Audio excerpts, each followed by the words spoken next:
मेरा नाम है उज़मा गिलानी। जिस शख्स के साथ मेरी शादी हुई he was MA English, MA economics, LLB, but वो लोगों को चीट करता था। उसने मेरी अम्मी अबू से कहा कि आप ये अपना छोटा सा घर सेल कर दें। मेरा जेवर, मेरी अम्मी का जेवर सेल कर दिया गया और वो पैसे लेके, मेरे भाई हॉस्पिटल में जॉब करते हैं, उनके चेक दे के दुनिया को वो बंदा फरार हो गया। चुबुर्जी एक पार्क था, 2 दिन हम चुबुर्जी वाले पार्क में बैठे रहे। मैट्रिक मेरे लिए एक नया वर्ड था और क्रेज़ बन गया कि मैट्रिक है क्या। मैंने 9th 10th का जो मैथ था ना उसको ज़ुबानी याद किया। जब पेपर मेरे सामने आया मैंने कहा है ये पेपर है, तख्ती लिखी, अली बे पे थे, ABCD। उसके बाद मैंने प्राइवेट इंटर किया। मुझे किसी ने कहा कि आप BCom कर लें। मुझे MBA का नाम बड़ा अच्छा लगा कि MBA मुंह बड़ा बड़ा लगता है। मैंने एडमिशन अल्लाह का नाम लेके कमेटी एक डाली थी, लाख रुपए की, वो निकली, मैंने एडमिशन ले ली। ये गारा है तो इन्होंने कहा कि मेरे सर में दर्द हो रही है, तो वो ना मेरी बेटी के ऊपर ही गिर गए, जहाँ के एमरजेंसी पहुँचने तक उनको पैरालाइज हो गया था। उन्होंने इतनी टेंशन ली कि ये क्या हुआ, फिर उनको सर हेमरेज हो गया, कोमा में चले गए। 8 बजे से लेकर 3 बजे तक यूनिवर्सिटी क्लासेस लेनी, 3 बजे से 4:30 पौने 5 घर पहुंचना, आके अपनी 6 माह की बेटी को देख के 5 बजे मेडिकल स्टोर पे जाना, रात 1 बजे तक मैंने मेडिकल स्टोर चलाना।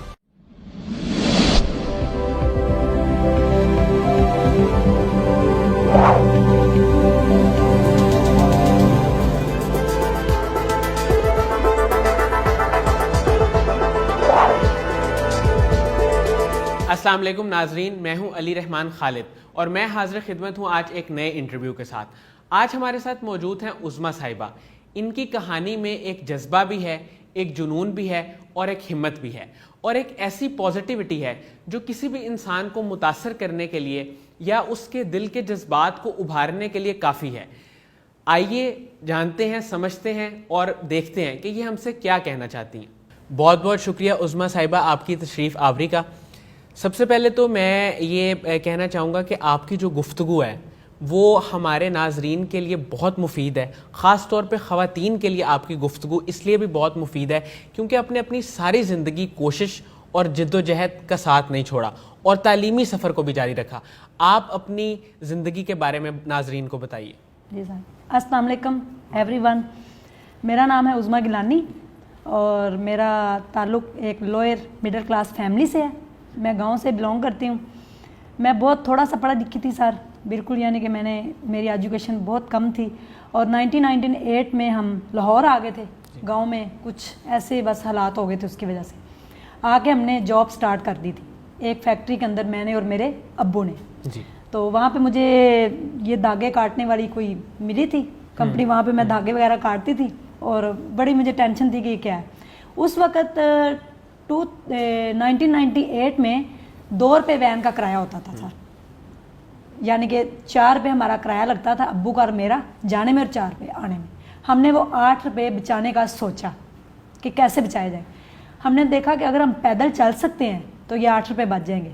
हम 8 बजे का जो टाइम था फैक्ट्री का, वो 6 बजे घर से निकलते थे और 8 बजे हम फैक्ट्री पहुँच जाते। तो सर वहाँ पे जाके 8 रुपये बचाते थे। बड़ी मुश्किल से हमने कोशिश करके छोटा सा एक अपना घर बना लिया था। मुझे बड़ा क्रेज़ होता था, मैं नातें पढ़ा करूँ, नातें वगैरह में पढ़ती थी। और एक दिन एक महफिल नात के अंदर से मेरा उम्रे का टिकट निकल आया और मैंने 2003 में उम्रा कर लिया। उसके बाद सर 2005 में मेरी शादी हुई। जिस शख्स के साथ मेरी शादी हुई he was MA English, MA economics, LLB, but वो लोगों को चीट करता था, धोखा देता था, क्या करता था आई डोंट नो। उसने जब देखा कि ये लोग तो इतने मासूम से हैं, इनके साथ कैसे अब बड़े, उसने मुझे ना डिसार्ड किया कि तुम पढ़ी लिखी नहीं हो, कहाँ पंजाबी मेरे पीछे पड़ गए, ये वो उर्दू स्पीकिंग था। मैं बड़ा डिसार्ड हुई, मुझे उसने बड़ा ही डिसार्ड किया।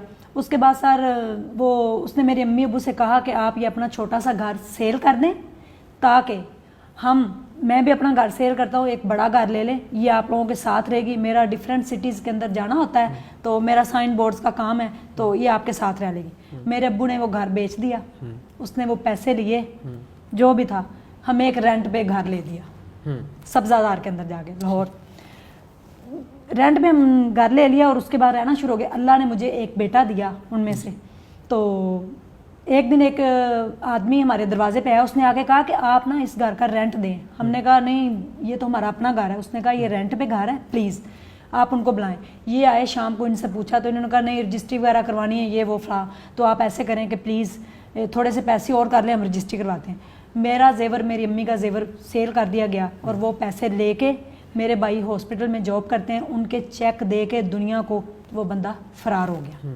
कहाँ गया कुछ पता नहीं। अगले दिन काफ़ी लोग आए, उन्होंने आके हमारा सामान उठा लिया, हमें घर से बाहर निकाल दिया।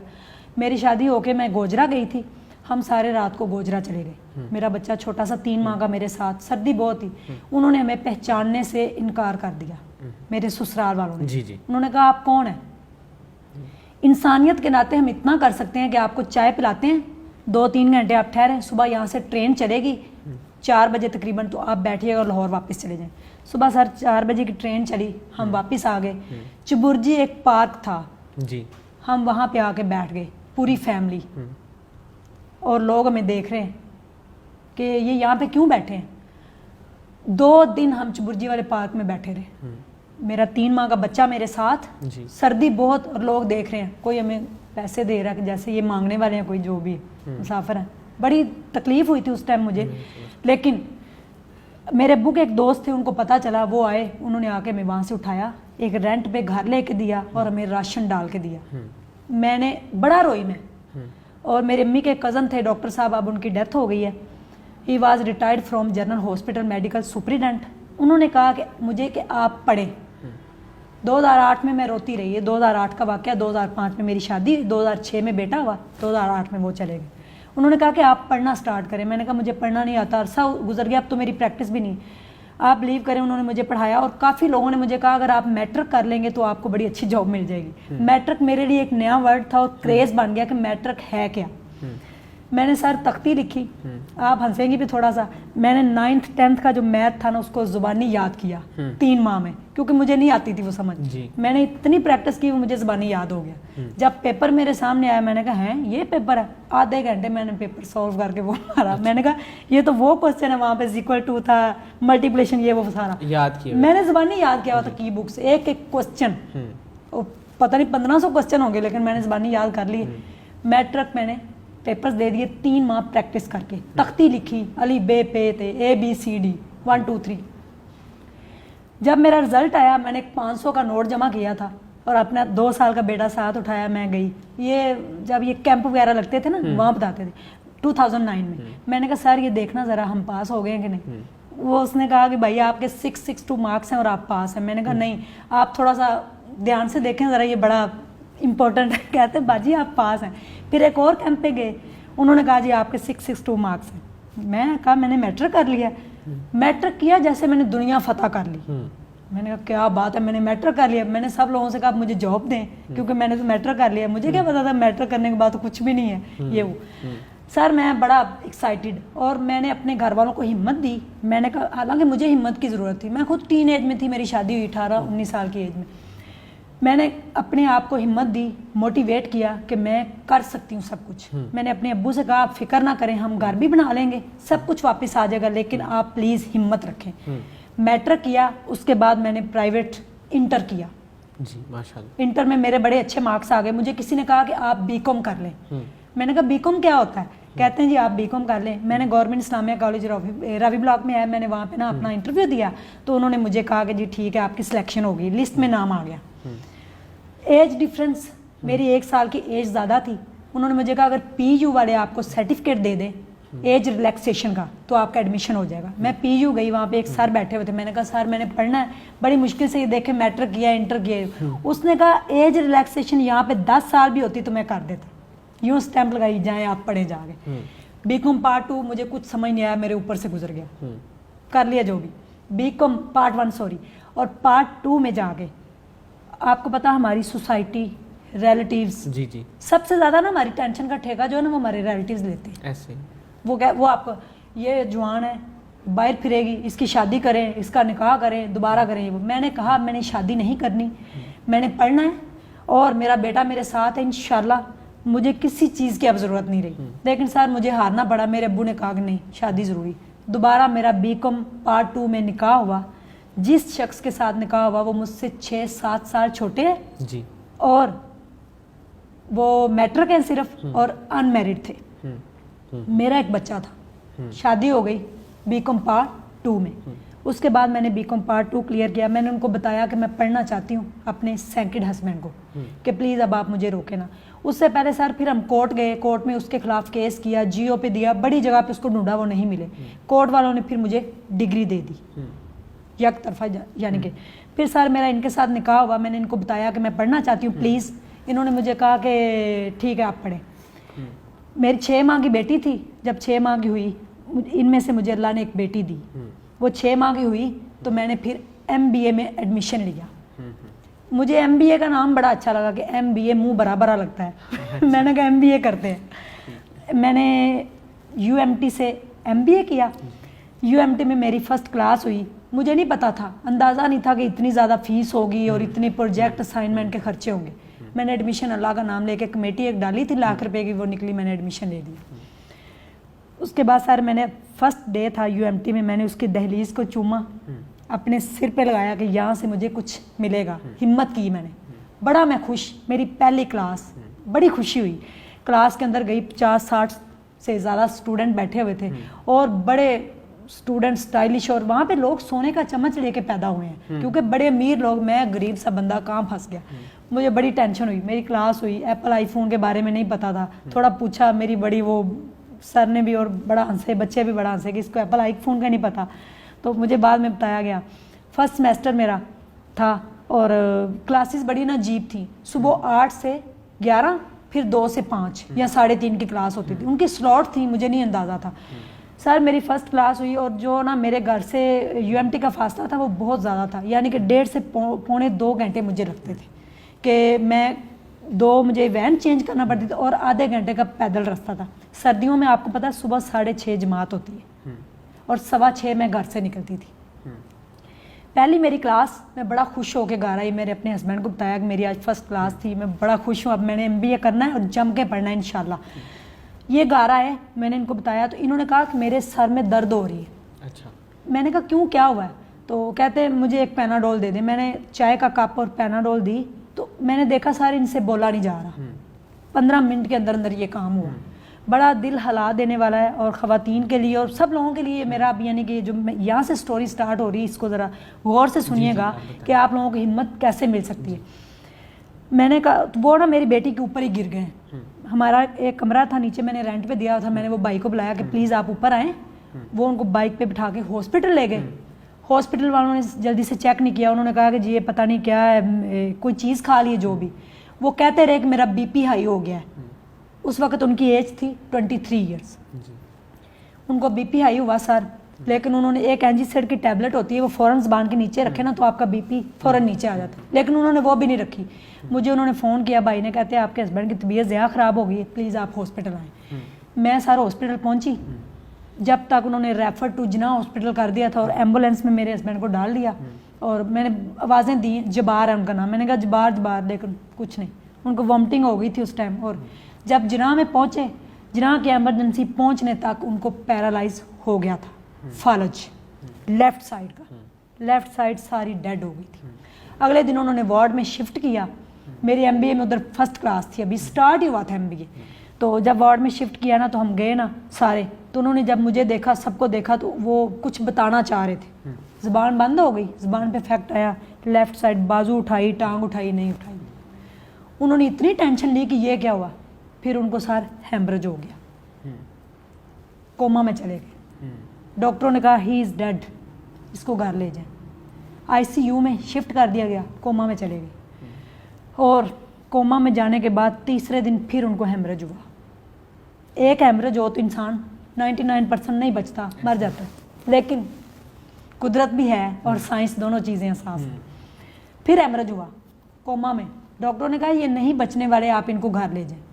21 दिन मेरे हस्बैंड कोमा में रहे थे और मेरा कॉन्फिडेंस लेवल आप चेक करें। मैंने घर आके ये अपने आप को सारा एनालिसिस किया। मैंने कहा अगर इन्होंने बचना हुआ, मेरी किस्मत में दोबारा बेवा होना नहीं लिखा, तो ये बच जाएंगे। अगर इनकी ज़िंदगी नहीं है तो हम कुछ भी कर लें, ये नहीं बचेंगे। मुझे अपनी स्टडी नहीं छोड़नी। हमारा मेडिकल स्टोर था सर। अब मेरी स्टोरी आप सुने। सुबह मैंने 5:15 बजे उठना, 6:15 बजे मैंने घर से निकलना, 8 बजे से लेकर 3 बजे तक यूनिवर्सिटी क्लासेस लेनी, जी 3 बजे से 4:30 पौने 5 घर पहुंचना, आके अपनी 6 माह की बेटी को देख के 5 बजे मेडिकल स्टोर पे जाना, रात 1 बजे तक मैंने मेडिकल स्टोर चलाना, 1 बजे वापस आना, 1:15 बजे आके मुंह हाथ वगैरह धो के वो इतनी मोटी बुक्स खोलनी और पढ़ना बैठ के उनको। मेरे पास नेट नहीं था, मेरे पास कोई सिस्टम, लोग नेट से सर्च करते हैं अपनी वर्डिंग में लिख लेते हैं जो भी, मैंने उनको पढ़ना बैठ के, पढ़ के 1.5 से 2 घंटे मैं डेली सोती थी बस। ये मेरी नींद थी, पूरा 1 साल रही है यूनिवर्सिटी सुबह उठ के। फिर कभी कभी हॉस्पिटल जाके उनको भी देखना। एक दिन मैं चोरी चोरी हॉस्पिटल गई तो जाके मैंने उनके हाथ रखा, मैंने कहा आप ठीक हो जाएंगे। वो बेहोश पड़े थे आईसीयू में, आईसीयू में जाने की किसी को इजाज़त भी नहीं। मैंने डॉक्टर से रिक्वेस्ट की प्लीज़, तो मैं गई सर, तो मैंने जब उनके ना हाथ रखा मैंने कहा आप बिल्कुल ठीक हो जाएंगे इंशाल्लाह। उन्होंने आंखें खोल दी और डॉक्टर ने कहा कि ये कोमे से बाहर आ गए। उन्होंने आंखें खोल दी, मैं फ़ौरन वहाँ से ना बाहर आ गई, यानी कि रोते हुए। मैंने सिर्फ इतना कहा, मैंने कहा आप ठीक हो जाएंगे इंशाल्लाह। मैं वापस आ गई सर, फिर हमने उनको जनरल हॉस्पिटल में शिफ्ट किया। जब वहाँ पे गए तो ब्लड सारा अंदर ही था, काइट्री उनकी जो थी ना फटी नहीं थी, इंजर हो गई, ब्लड सारा इधर पड़ा हुआ था। डॉक्टर वहाँ पे अनवर चौधरी थे, प्रोफेसर हैं बहुत बड़े जनरल हॉस्पिटल के। उन्होंने कहा आपने 7 से 8 लाख का बंदोबस्त करें, इनकी सर्जरी होगी, 90% चांसेस इनके मरने के हैं। मैंने कहा सर 10% बचने के भी हैं। कहते हैं आपको इतना कॉन्फिडेंस है? मैंने कहा ये बच जाएंगे, आप इन ऑपरेट की तैयारी करें। उन्होंने कहा एक DSA का टेस्ट है, वो मैं सुबह करूँगा, उसके बाद फैसला होगा इसके ऑपरेट। आप पैसों का बंदोबस्त करके रखें। मैंने घर आके अपने डीलर को फ़ोन किया, मेरे पास 2 मरले का छोटा सा घर है। मैंने कहा सर मुझे अपना घर सेल करना है 8 लाख का। कहते बाजी आप पागल हैं? मैंने कहा जी। मैंने कहा मेरे हस्बैंड ज़िंदगी और मौत के बीच में है, मुझे 8 लाख रुपये चाहिए उनको बचाने के लिए। मैंने डॉक्टरों ने सर टेस्ट किया, जितना ही आपका रूम है इससे बड़ा रूम है, उसमें बहुत बड़ी ना मशीनरी होती है, वो आपका सर से बाल से लेकर पाँव के नाखून तक टेस्ट करते हैं, उसमें एक एक चीज़ बता दी जाती है। जब उनका टेस्ट हुआ उससे 1 दिन पहले मैंने इतनी दुआएं की और इतनी दुआएं करवाई, मैंने अपनी 6 माह की बच्ची के हाथ उठा दिए। मैंने कहा आप दुआ करें पापा ठीक हो जाएंगे। मेरे बेटे ने दुआ की। सॉरी वो इंसान जब मैं समझ सकता अपना दर्द सर बताना इतना आसान नहीं होता। उसके बाद फिर सर अगले दिन वो टेस्ट था, मैंने सारे लोगों से दुआ करवाई। मैंने कहा प्लीज़ मेरे हस्बैंड के लिए दुआ करें, उनका आज टेस्ट है वो क्लियर हो जाए, इंशाल्लाह उनकी सर्जरी होनी है वो ठीक हो जाएंगे। जब टेस्ट हुआ तो डॉक्टरों ने 5-6 डॉक्टर तो उन्होंने अपने पेन फेंक दिए। उन्होंने कहा जहाँ पे साइंस ख़त्म होती है वहाँ कुदरत जागती है। वो ब्लड जो रात तक इधर पड़ा हुआ था कहाँ गया वी डोंट नो। अल्लाह ताला कुन और फाया कून, बिल्कुल एक लम्हा लगता है कि साइंस जितनी मर्जी तरक्की कर ले, लेकिन जब अल्लाह ने चाहा वही हो। ब्लड सर रातों रात कोई पता नहीं कहाँ चला गया। अच्छा, डॉक्टर ने बड़ा वहाँ पे परेशान भी हुए और उन्होंने खुशी का इजहार भी किया। उस वक़्त जनरल हॉस्पिटल में 2 मौजज़े हुए। एक और लड़का आया, उसकी 22 साल एज थी, उसका दिमाग का कोई प्रॉब्लम था, 14 लाख रुपए लगे थे। उसके दिल से एक बैटरी दिमाग तक उन्होंने डाली, वो बैटरी जब तक चलेगी उसकी ज़िंदगी है। वो बैटरी वो कामयाब सक्सेसफुल, उसका ऑपरेशन रहा, वो ठीक। और मेरे हस्बैंड जो कोमा से और उस ब्लड से बाहर आ गए। 2 मौजज़े हुए थे, 2 यानी कि ऐसे यानी कि जिनका चांसेस 99% मरने के थे। शहबाज शरीफ साहब आए, वहाँ पे मीडिया आया पूरा, इनका इंटरव्यू भी हुआ सब, यानी कि मेरे हस्बैंड को उन्होंने डिस्चार्ज कर दिया, हम घर ले आए। 6 माह तक बोला नहीं गया। 6 माह के बाद अम्मी अब्बू इस तरह उन्होंने बोलना स्टार्ट किया। मेरा फर्स्ट सेमेस्टर क्लियर होगा, मेरा एक बुक के अंदर A ग्रेड भी आया था। मुझे उसके बारे में मुझे पता था A ग्रेड क्या होता है, बाद में पता चला। सर ने मुझे डांटा तुम्हें A ग्रेड का भी नहीं पता। उसके बाद सर मैंने अपनी स्टडी जारी रखी, लेकिन मेडिकल स्टोर पे आपको पता है 18 से 19 घंटे ड्यूटी देनी पड़ती है, अदरवाइज आपका कस्टमर स्विच कर जाता है। वो फिर मेरे से नहीं संभाला गया। फिर मैंने कुछ मेडिसिन जो थी वो डोनेट कर दी और कुछ एक्सपायर होंगी, मैंने वो छोड़ दिया। मेरे मामू जो थे मुझे थोड़ा सपोर्ट करते थे, थोड़े मुझे पैसे देते थे महीने के, और 6,000 रुपये में रेंट आता था। टोटल 10,000 के अंदर मैं गुजारा करती थी। फिर यूनिवर्सिटी के अंदर सर मुझे अटैक हो गया। मैं बैठी हुई थी और मेरी क्लास हो रही थी और मेरी दोस्त मेरे साथ थी लेफ्ट साइड पे। मैंने कहा तुम मुझे नज़र नहीं आ रही। कहती तुम पागल हो, हालांकि मैंने नाश्ता वगैरह किया हुआ था, सब कुछ ठीक था। तो सर ने मुझे डांटा कि वाई आर यू टॉकिंग। मैंने कहा सर सॉरी। फिर मैंने उससे कहा आप मुझे इधर से नज़र नहीं आ रही, ब्लैंक है। ये मैंने कहा था और मैं चेयर से नीचे गिर गई। उसके बाद मुझे नहीं पता चला। उसके बाद सर मुझे इतना पता चला, मेरा ब्रेन काम कर रहा था, मुझे आवाज़ें आई दुरूद पाक पढ़ने की, कलमा पढ़ने की आवाज़ें आई मुझे। तो मुझे ऐसा लगा जैसे किसी की डेथ हो रही है। अब दो जहान है, एक ये जहान है, एक अगले जहान में वापस जाके इंसान उधर जाके वापस नहीं आता। मैं इन दोनों के बीच में थी। फिर मुझे पता चला, मैंने कहा शायद मेरी डेथ हो रही है। तो मैंने फटाफट कलमा पढ़ा। मैंने कलमा पढ़ा कि या अल्लाह मेरे तमाम गुनाह जो भी है मुझे माफ़ कर देना। मैंने कलमा पढ़ा, मैंने कहा मेरे बच्चे आपकी स्पुर्द। और डॉक्टर होते हैं वहाँ पे, डॉक्टर आई, उसने मुझे चेक किया, उसने कहा इसका बीपी सिर्फ 40 है, she is dead, sugar level 0 है। मुझे अच्छी तरह याद है कि जब एम्बुलेंस यूनिवर्सिटी के अंदर आई रेस्क्यू, तो एक मेरे सर थे सर इमरान अकबर सैफी साहब, बहुत अच्छे MBA के डायरेक्टर हैं। उन्होंने मुझे बोतल पिलाई और कहा बच्चे तुम बड़ी हिम्मत वाली हो, हिम्मत करो, कुछ नहीं हुआ, ठीक हो जाएगा। तो मैंने आंखें खोली तो एक टीचर वहाँ पे खड़ी थी, उसका चेहरा आज भी मेरे दिमाग में है और मुझे कुछ याद नहीं। मुझे रेस्क्यू के अंदर डाला गया, मुझे ले गए।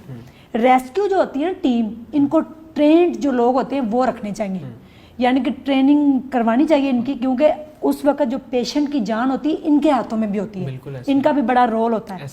सर मुझे एम्बुलेंस के अंदर डाला गया, मेरा ब्रेन काम कर रहा था। अच्छा, उन्होंने मेरा बीपी चेक किया, उनको मेरा बीपी 240 नजर आया। अच्छा। जो कि सिर्फ 40 था। उनसे गलती हो गई, उनसे मिस्टेक, बहुत बड़ी बिग मिस्टेक हुई। 240 उनको नजर आया। उन्होंने कहा कि इनका बीपी 240 है। मेरा मुझे सुनाई दे रहा था, मैंने कहा ये तो 40 था, 240 हो गया, इसका मतलब मेरी डेथ अब पक्की होगी। अच्छा, उन्होंने ना ढूंढने की कोशिश की एनजीसट टैबलेट कि वो इसकी ज़बान के नीचे रखे। अगर वो मिल जाती गाड़ी के अंदर से, वो मेरी ज़बान के नीचे रख देते, मेरी ऑन द स्पॉट डेथ हो जानी थी। उन्होंने ड्राइवर को कहा कि गाड़ी कहीं मेडिकल स्टोर पे रोके, हम एनजीसट की टैबलेट ले रहे हैं। उन्होंने, ड्राइवर ने क्या रिप्लाई दिया कि हमें इनकी जान ज़्यादा ज़रूरी, हम इनको हॉस्पिटल लेके जाते हैं, अब टाइम नहीं बचा। उसका सायरन मेरी वो कानों में गूंज रहा था। मुझे हॉस्पिटल पहुंचाया गया। 3 घंटे बाद मेरी आंख खुली। मैंने देखा पूरी क्लास मेरे सामने खड़ी, मेरी अम्मी अब्बू सारे। तो मैंने बोलने की कोशिश की, मुझसे बोला नहीं गया। फिर रिसर्च हुई उस टीम के ऊपर भी, उनको भी बड़ा डांटा गया था, रेस्क्यू की जो टीम थी उसको भी, कि आपको 240 कैसे नज़र आया, या बीपी प्रेटस ख़राब था, जो भी था। फिर हॉस्पिटल वालों ने सर मुझे कहा कि ये इन्फ्लीटिया का अटैक है, ज़िंदगी में कभी भी किसी को भी आ सकता है। जिसने एक लॉन्ग अरसा टेंशन के अंदर गुजारा, उन्होंने यूनिवर्सिटी को वो लेटर भेजा, यानी कि जो भी था। यूनिवर्सिटी ने फिर मुझे बुलाया, मेरे हस्बैंड, मैंने फिर सारी स्टोरी बताई कि सर ये मेरी ज़िंदगी रही है। फिर उन्होंने मेरे हस्बैंड को बुलाया, हमें विदाउट इंटरेस्ट, कुछ डायरेक्टर और टीचर थे, उन्होंने मिलकर 5 लाख रुपए लोन दिया विदाउट इंटरेस्ट, कि आप दोबारा से अपना मेडिकल स्टोर शुरू करें इंशाल्लाह। बहुत बार वो सर सारा उसका हमने वो रेंट शेंट और एडवांस वगैरह दे के थोड़े से पैसे बचे, और उसकी हमने मेडिसिन ला के रखी। मेरे हस्बैंड वहाँ पे जाना शुरू हो गए। अभी भी उनकी कम्युनिकेशन में प्रॉब्लम है, लेकिन अल्लाह का शुक्र है कि उनकी ज़िंदगी बच गई। मेडिकल स्टोर उन्होंने चलाना शुरू कर दिया। मेरी MBA का लास्ट सेमेस्टर था, मुझे एक बड़ी अच्छी जॉब मिल गई, एक फाइनेंशियल असिस्टेंट की जॉब। तो मैं 2 माह हो गए थे मैं जॉब कर रही थी। उसके बाद मेरा MBA कंप्लीट हो गया। सारी हर्डल्स सर्कमस्टेंसेस को फेस करते हुए मैंने हिम्मत नहीं हारी, मैंने MBA किया। 3.35 मेरा CGP है। UMT से मैंने MBA किया, MPhil किया। उसके बाद मुझे कुछ समझ नहीं आई थी पहले 2-3 सेमेस्टर। फिर मैंने इतना जम के पढ़ा, मैंने कहा ये क्या चीज़ है, और मैंने एक एक चीज़ को माइंड में उठाया, उसकी रिसर्च, डिक्शनरी, ये वो देख के। मेरे हस्बैंड को सर मुझे जॉब मिल गई। 2 माह हुए थे मुझे जॉब करते हुए, तो अल्लाह ताला ने कहा आपके लिए एक और आजमाइश है। मेरे हस्बैंड बच्चों को, ये मुस्तफा टाउन में आया ना, छोड़ने जाते थे स्कूल। एक गाड़ी आई, एक्सीडेंट हो गया, उनकी टांग फ्रैक्चर हो गई, फिर से टांग की दोनों हड्डियाँ टूट गई, और वही टांग फ्रैक्चर हुई जो पहले कमज़ोर थी। अच्छा। पैरालाइज की वजह से। मैंने रिज़ाइन किया जॉब।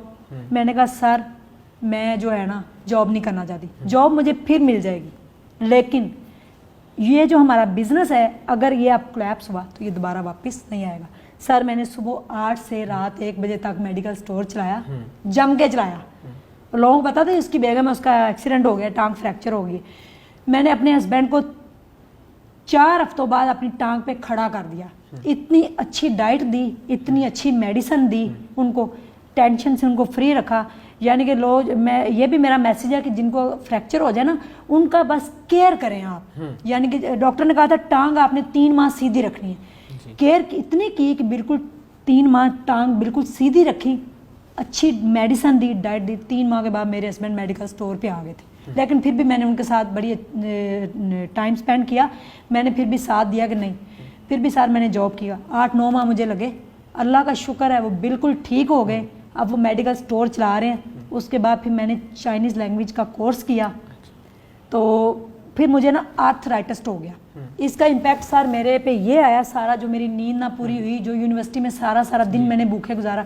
एक मेरी यूनिवर्सिटी में बड़ी अच्छी दोस्त बनी थी, उसका नाम मैं नहीं लेना चाहूँगी, बहुत अच्छी मेरी दोस्त है, इतने अमीर हैं वो माशाल्लाह, अल्लाह ताला उनको और ज़्यादा दे। सर उसने मुझे अपनी दोस्त बनाया, फिर उसको पता चल जाता था इसको भूख लगी है, फिर उसने मुझे कैफ़े लेके जाना, मुझे खिलाना पिलाना। तो मेरे पास पैसे नहीं होते थे और मुझे पता ही नहीं था 10 लाख फीस है। फिर यूनिवर्सिटी को मैंने एक एप्लीकेशन लिखी, उन्होंने फिर मुझे कर्जा हसना दिया कि आप अपनी डिग्री के आफ्टर कंप्लीशन डिग्री जो है ना, आप 3 साल के बाद ये थोड़ा थोड़ा करके उतार दें। फिर मैंने मीटिंगें डाली उस तरह करके, और यूनिवर्सिटी मुझे एक शाइनिंग स्टार मानती है। उन्होंने कहा था कि ये देखे आज ये, जिस दिन मुझे डिग्री मिली थी उस दिन उन्होंने कहा था कि ये हमारा शाइनिंग स्टार है, कि कहाँ से उठ के बिल्कुल ब्लैक कुछ गांव की एक लड़की, कहाँ एक यूएमटी के अंदर से इसने एमफिल और एमबीए किया है। और एक सर मैं मानती हूँ कि अगर किसी लड़की के साथ कोई ट्रेजिडी हो जाए ना, मुश्किल से वो मैट्रिक कर लेगी, एफए कर ले, बड़ी छलांग मारेगी, बीए कर जाएगी, बट एक प्रोफेशनल एजुकेशन के अंदर आना, ये हिम्मत अंदर से हो अगर इंसान के पास, तो वही कर सकता है।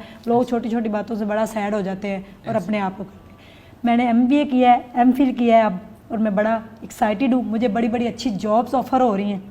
होंडा से मुझे जॉब की ऑफ़र हुई है, उन्होंने कहा एमबीए मार्केटिंग के अंदर हो और चाइनीज़ लैंग्वेज आती हो। मैंने इंटरव्यू दिया, सिलेक्शन हो गई, लेकिन मैंने अपना बिजनेस करना है, चाहे मैं एक छोटा सा किराना स्टोर से क्यों ना स्टार्ट करूं, क्योंकि मुझे इतना यकीन है कि अगर मैं 500 रुपये का डब्बा एक पेनाडोल का ला के मेडिकल स्टोर को 7 से 8 लाख तक पहुंचा सकते हैं 5 सालों में, तो अगर मैं 10,000 से बिजनेस स्टार्ट करूंगी ना, इंशाल्लाह मुझे इतना अपने आप पे और अल्लाह पे भरोसा है कि आफ्टर 2 इयर्स वो 1 करोड़ का हो जाएगा। इतना मुझे यकीन है अपने आप पे और अल्लाह पे, अल्लाह की करम नवाजी पे। अच्छा उज़्मा साहिबा, ऐसा है कि हमारे यहाँ लोग छोटी छोटी बातों पे परेशान हो जाते हैं जी। छोटी छोटी तकलीफ इतनी ज़्यादा अपने सर पे सवार कर लेते हैं कि वो कुछ करने के काबिल ही नहीं रहते। आप उन लोगों को क्या मशवरा देंगी और उन ख़वातीन को आप क्या कहना चाहेंगी जो इस किस्म की ट्रेजेडीज़ में से गुजरती हैं, जिनके खामद फोत हो जाते हैं या जिनके बच्चे इस दुनिया में नहीं रहते, या जिस तरह की तकालीफ आपने देखी, आप उनको क्या कहना चाहेंगी, क्या मशवरा देना चाहेंगी, क्या मोटिवेशन देना चाहेंगी, और आपने तालीम का सफ़र कैसे इतनी मोटिवेशन के साथ जारी रखा? सर मैं किसी से भी इंस्पायर नहीं हुई, किसी से मोटिवेट नहीं हुई, मैं अपने आप से, मैंने खुद को मोटिवेट किया। मेरे अंदर से एक आवाज़ आई कि नहीं तुम ये कर सकती हो। हालांकि खुदकुशी करना चाहती मैं, बड़ा आसान था मेरे लिए। उस वक्त हालात किस तरह के थे, यानी कि हम सड़क पे रोड पे बैठे हुए थे। मैं सर इस लेवल से गुजरी हूँ। 6 माह पहले जब मुझे ये आर्थराइटिस हुआ है ना, मुझे पता चला पेन जिसमें बहुत ज़्यादा होती है, मैं खुद सुसाइड करने लगी थी। अच्छा। इतनी हर्डल्स को, सर्कमस्टेंसेस को फेस करते हुए जब मंजिल मेरे पास आ गई, सब कुछ मैंने अचीव कर लिया है, इतनी मुश्किलात को, तो मैं खुद सुसाइड करने लगी। मेरे बेटे ने कहा मामा आपकी इतनी इंस्पायरिंग स्टोरी है, आप ऐसे करें। उसका देखें माइंड बच्चे का कहाँ चला गया, 13.5 साल का था। मामा आप यूट्यूब के ऊपर एक चैनल बनाएं, लोगों को अपनी स्टोरी बताएं और उसका एम ये रखें कि अगर यहाँ से कभी कोई इनकम आई तो उसको मैं वुमेन के ऊपर लगाऊंगी, वुमेन को प्रमोट करूंगी, तो इंशाल्लाह हो सकता है कोई दुआ करेगा तो आपको तंदुरुस्ती मिल जाए। मैंने कहा, उसने मुझे बचा लिया। और जो हमसाये थे उन्होंने, सर मैंने बिजली के तार को हाथ ही लगाने लगी थी। मैंने कहा दर्दों से छुटकारा पाऊँ, यानी कि मुझे जब इंसान किसी के ऊपर डिपेंड हो जाए, मुझसे वॉशरूम भी नहीं जाया जाता था खुद से, मैं किसी के ऊपर डिपेंड हो गई, इतना मैं बीमार हो गई। तो मैंने फिर यूट्यूब के ऊपर चैनल बनाया, उसका नाम मैंने रखा स्ट्रॉन्ग उज़्मा, ठीक है जी, और उसके ऊपर सर मैंने अपनी पूरी स्टोरी बताई है जी, जो यानी कि मीडिया पे मैं अभी इतना नहीं आपको बता सकती, डिटेल में मैंने बताया जो हुआ। मैंने सर उसका बड़ा अच्छा इम्पैक्ट आया मेरे 1K, वो शायद कोई सब्सक्राइबर का भी मसला होता है, इतने हो जाए तो कुछ होता है। उसमें सर ये हुआ कि 3-4 फैमिलियों की हेल्प होनी शुरू होगी। बिलीव मी, 4 लड़कियों का मुझे फोन आया।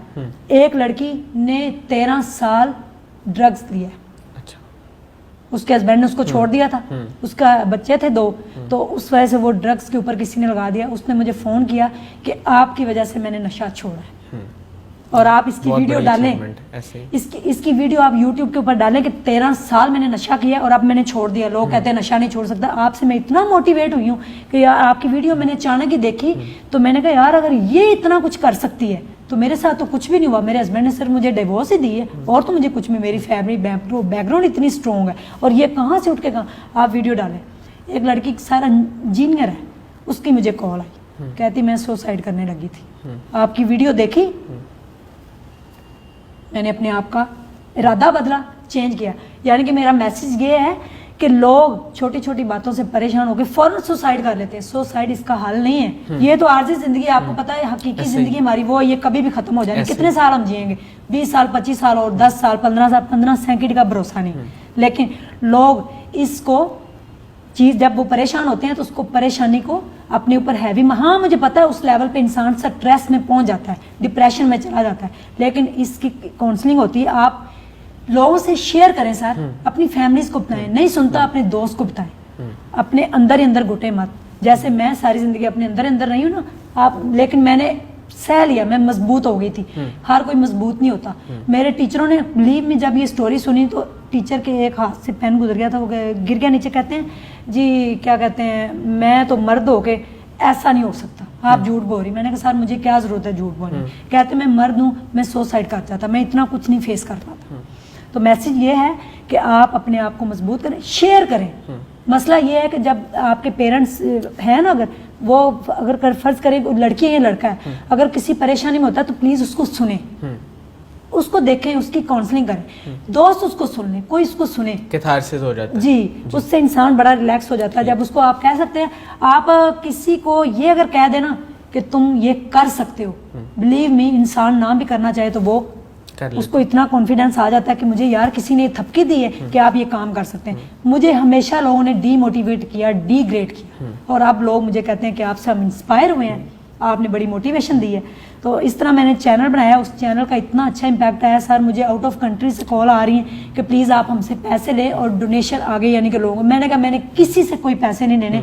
एक फैमिली है उसका मैंने कॉन्टैक्ट करवा दिया है, वो 4 फैमिलियों का जिम्मा उन्होंने लिया, वो एक बच्चे को पढ़ा रही हैं और 3 फैमिलियाँ थी। गुर्बत इस कदर है, गुर्बत से लोग परेशान होकर बड़ा कुछ कर जाते हैं। आपको मैं बताऊं, एक ऐसी फैमिली सामने आई सर, गुर्बत की वजह से, भूख की वजह से, कैलो के अंदर ही मेरा जो गांव है, 5 बच्चे एबनॉर्मल हो गए हैं भूख की वजह से। क्या सोसाइटी सोई हुई है? वाकई वो इशफाक साहब यहाँ पे मुझे बड़ा अच्छा जुमला याद आ गया, वो कहते हैं हम मरे के नाम पे देगें बड़ी देते हैं लेकिन जिंदा बंदे को हम रोटी नहीं देते। यानी कि लोग अपने इर्द गिर्द देखते ही नहीं है, कोई परेशान है उसकी हम हेल्प करें या कुछ करें। तो मेरा मैसेज वूमेन को ये है कि जब उनके साथ अल्लाह ना करे कोई ट्रेजिडी हो जाए तो प्लीज़ सुसाइड ना करें, गलत कामों में ना पड़ें, ड्रग्स लेना ना शुरू करें। गलत मैं भी हो सकती थी सर, बड़े रास्ते होते हैं, ऐसे ही रास्ते आपके सामने होते हैं, आपने खुद चूज करना होता है मैंने कहाँ पे जाना है, यानी कि स्ट्रेट क्या है मेरे लिए और गलत रास्ते क्या है। बहुत बहुत शुक्रिया उस्मा साहिबा आपके वक्त का। नाजरीन, जैसे कि आपने देखा कि इनकी कहानी में दर्द भी था, सबक भी था और एक लर्निंग भी थी कि कभी भी इंसान को हिम्मत नहीं हारनी चाहिए और हमेशा कोशिश करनी चाहिए। इसके साथ ही इजाज़त चाहूँगा। अल्लाह हाफिज़।